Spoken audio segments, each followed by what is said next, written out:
Is the answer to your kitchen problems a better work triangle?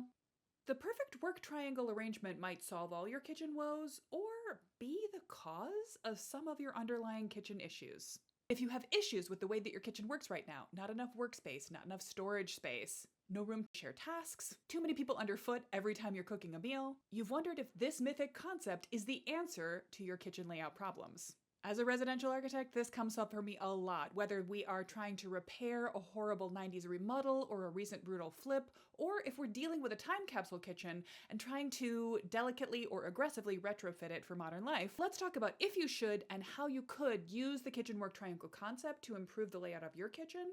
Really, though, it is not the most important issue at play. There is a first question that I ask every one of my clients that determines whether the kitchen work triangle will help you solve your layout problems or will actually just lead you in the wrong direction. Do you live in a household with a solo cook or with a collaborative cooking and eating style? I'll come back to this in more detail later, but if you are a solo production cook, if you like to get into your kitchen, make a big mess, work on a project by yourself, and have everyone else out from underfoot, then the kitchen work triangle is a concept that may help you. You may even find an original mid-century kitchen layout with an L or a U of wall-engaged cabinets, maybe with a window over the kitchen sink, and walls on all sides of the room, to be a perfectly practical layout for you. On the other hand, if you're an adult who wants to collaborate with another adult on any cooking or kitchen task, or if you want to keep an eye on and monitor kids underfoot, or if you like to host and socialize with your guests while you prepare food, the work triangle is not going to be the most effective concept, and it may actually even lead you into making major layout mistakes in your kitchen. If you're asking yourself this question, you are in need of kitchen resources. Let me point you in the direction of all of my best kitchen resources in one place. Go to midmod-midwest.com/kitchens to get a free downloadable PDF guide to kitchen design decisions you might want to make, all the blog posts, case studies, podcast topics, and YouTube videos that I've done on the subject, and just as many different resources for making smart decisions, particularly for mid-century kitchens, in one place as I have ever created. I actually love the history of the kitchen work triangle. It was invented by Lillian Gilbreth, who was the mother of modern efficiency engineering, as well as of 12 children.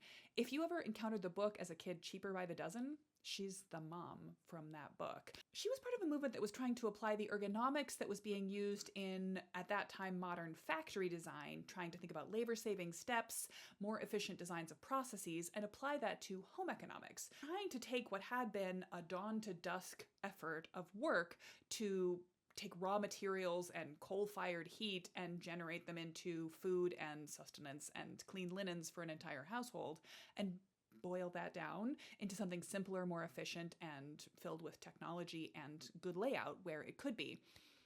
At the end of the day, though, it was very much rooted in the misogynistic, the patriarchal idea that the only person who was responsible for providing labor to a household was one person, the wife and mother of that household, maybe with a little bit of assistance from her daughters. So the design of the kitchens that were being processed through that efficiency were very much solo cook kitchens. When we think about the technological shift and the design shift from a turn of the last century kitchen, where you might be heating with active fire, cooling with actual delivered ice, and the working surfaces in the kitchen would be a sink, a scullery sink, a freestanding stove unit, a kitchen table, and maybe a Hoosier cupboard to store some pantry goods in, to the mid-century kitchen, fully built in, refrigerator, electric range, possibly a vent hood, sink dropped into a simple line of countertop, it feels like a huge improvement. But it isn't necessarily thinking about the way that we live in our kitchens today, which is as a social space, a place where we do homework and work from home. It can be a place of shared labor. But that only works if the layout is friendly to more than one adult being in the space at the same time.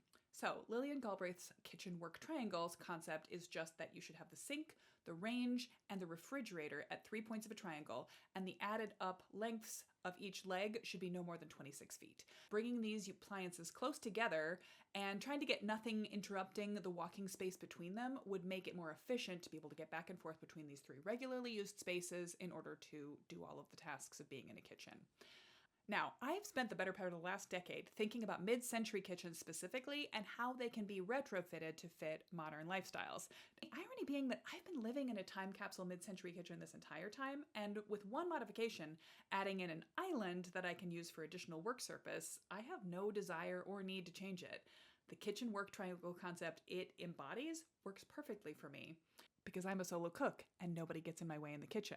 But most of my clients come to me asking for help to break up that very arrangement, to take out walls, to bring in more work surfaces, to make an island or a peninsula or a space where someone can stand and do kitchen prep work while facing out into a room, holding a conversation with another adult, or keeping an eye on other members of the household.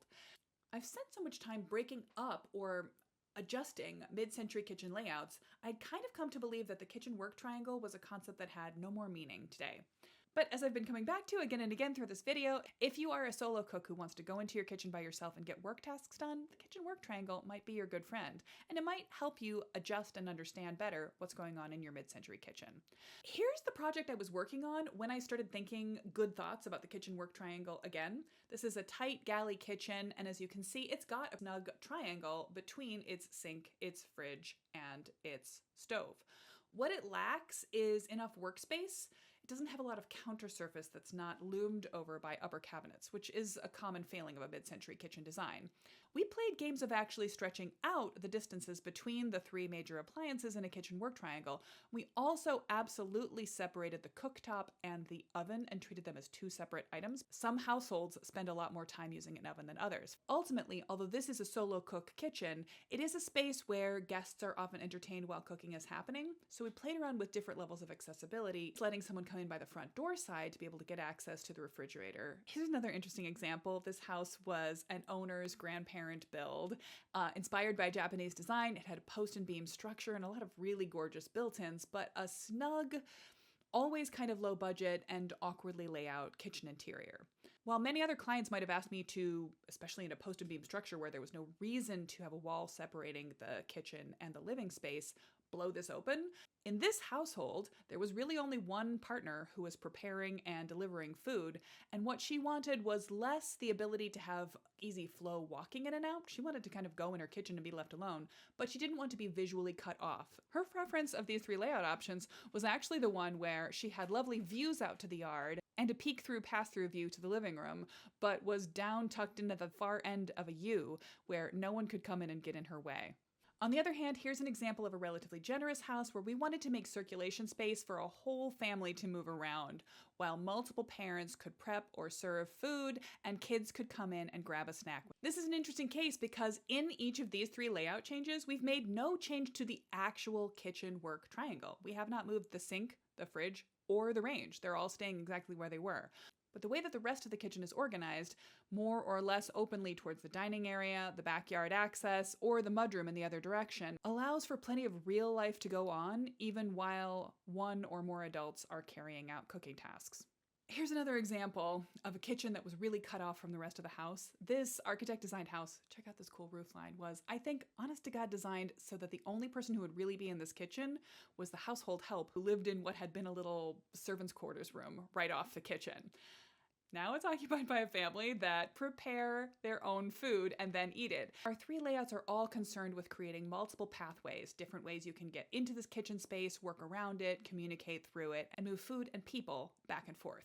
At the end of the day, the design of a perfect kitchen is less about the measurement of the space between three key appliances and more about who needs to be centered in the kitchen and how many different bodies are going to be moving through it at any given time.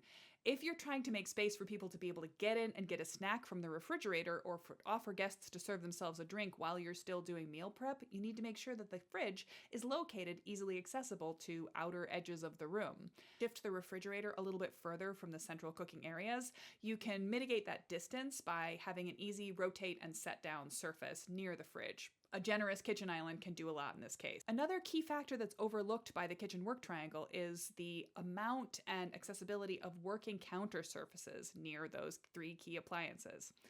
Still watching? I'm so glad you're feeling excited about your kitchen right now. I'm going to be continuing to talk about design improvements for mid-century kitchens. Leading up to a live event I will be hosting on May 16th, the Mid-Century Kitchen Design Clinic is a 2-hour live workshop where I walk you through a mini mid-century master plan process focused specifically on kitchens. So if you'd like some help to identify what are the key features of your lifestyle that need to be reflected in your kitchen, take stock of what's going on in the kitchen you have right now, set the material palette for your mid-century kitchen improvement, and see dozens of examples from past mid-century kitchen layouts I have redesigned so you can pull together a mini master plan for your own projects, Whether they're going to be a series of additive tweaks or a big call a contractor kitchen remodel, I would love to see you there for that event. You can sign up for that at midmod-midwest.com/clinic, and if you save your seat right now, you'll get the early bird price on the workshop, so don't wait.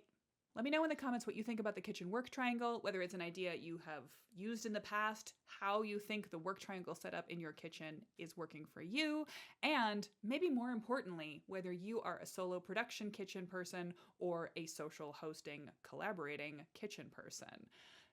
Kind of never the twain shall meet.